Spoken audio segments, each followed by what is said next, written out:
যখনই ঘরে ফিরতে দেরি হতো, প্রিয় মানুষটি বকা দিত। যদি খাবার খেতে না চেতাম তাহলে জোর করত। যদি একটু রাগ করতাম হাসানোর জন্য চেষ্টা করত। আর এখনে যদি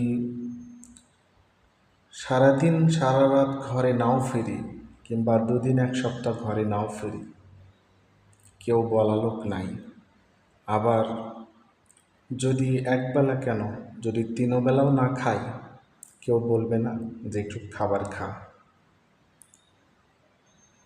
আবার যদি চোখের জলে বুক ভেসে যায়, তারপরও কেউ একবার মন ভালো করার কথা বলবে না। আসলে তখন বুঝিনি, এখন বড্ড মিস করি।